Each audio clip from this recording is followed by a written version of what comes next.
Majina naitwa Jordan Joseph. Ni mtaalamu wa saikolojia ya watoto, akili pamoja na malezi kwa ujumla. Leo nimeona niwaangazie wazazi kutokana na namna ambavyo tumekuwa tukitumia vitu lakini pasipo kujua hivi vitu vina madhara makubwa sana mbele ya watoto wetu. Jambo la kwanza ambalo tumekuwa tukitumia ni scolding. Unaposema scolding kitaalamu, scolding ni kufokea. Lakini jambo lingine ni reprimanding. Reprimanding ni kukaripia. Sasa hivi vyote tumekuwa tukivitumia kwa pamoja. Sasa katika kuvitumia hivyo pasipo kujua pia mule tuna vitu ambavyo vimezalika vitatu ambavyo pia na venyewe tunavitumia na vinaleta madhara makubwa. Sasa katika scolding na reprimanding huwa kuna kitu kinaitwa verbal aggression. Verbal aggression. Verbal aggression hii ni namna tunavyotumia maneno makali. Kwa kitendo cha kutumia yale maneno makali kwa watoto wetu, umeona, inaleta athari kubwa sana. Nitakuja kuzielezea. Jambo lingine ni harsh verbal discipline. Harsh verbal discipline. Hii ni namna ambavyo tunatumia matusi, lugha ya matusi, na tunatumia kelele, lugha ya matusi pamoja na kelele nyingi pale tunapokuwa tunawahonya watoto wetu.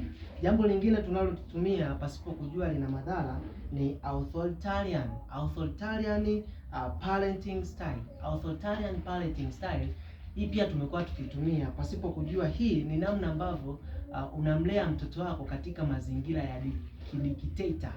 Yaani hii unamlea mtoto wako katika mazingira ya kidikteta. Sasa hizo zote zinakuja kuathiri mfumo wa akili ya mtoto.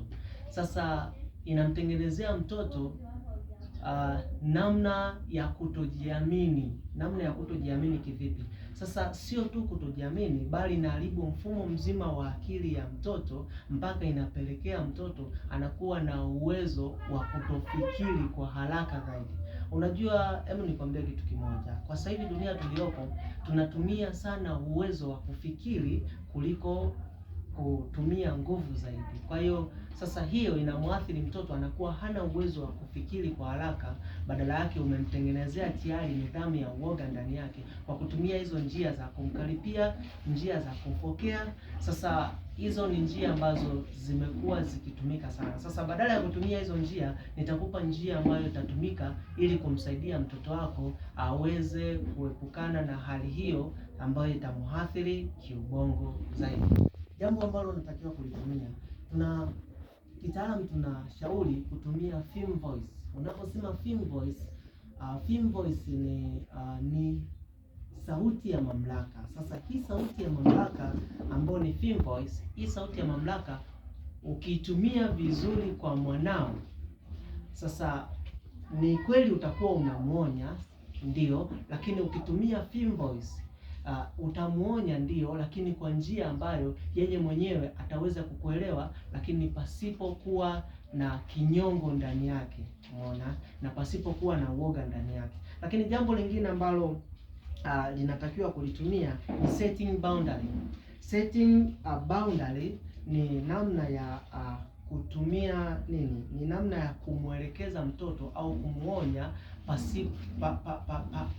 kwa kutumia nini? Kwa kutumia mipaka. Unajua, wazazi wengi tumekuwa tukiwaonya watoto wetu lakini pasipo kuwa na nini? Na mipaka. Tumekuwa tukiwaonya watoto wetu kwa kutumia lugha ambazo ni tata, lakini kwa kutumia hizi njia ambao ni film voice pamoja na setting boundary, utaweza kumweka mtoto wako sawa kiakili na kiuwezo zaidi wa kuweza kufikiri. Sasa langu jina naitwa Jordan Joseph. Sawa, kwa ushauri zaidi, ukitaka mfano kupata ushauri wa akili ya mtoto, namna ya kumlea mtoto, namna ya kumweka mtoto sawa pale ambapo labda kuna vitu vinasababisha mtoto wako anakosa raha ndani, mtoto wako unaona labda hayuko sawa, umeona, unaweza ukatupigia kwa namba 0690609068 na kuweza kupata msaada zaidi wa ushauri na kuweza kumweka mtoto awe nguzo ya kesho. Chao.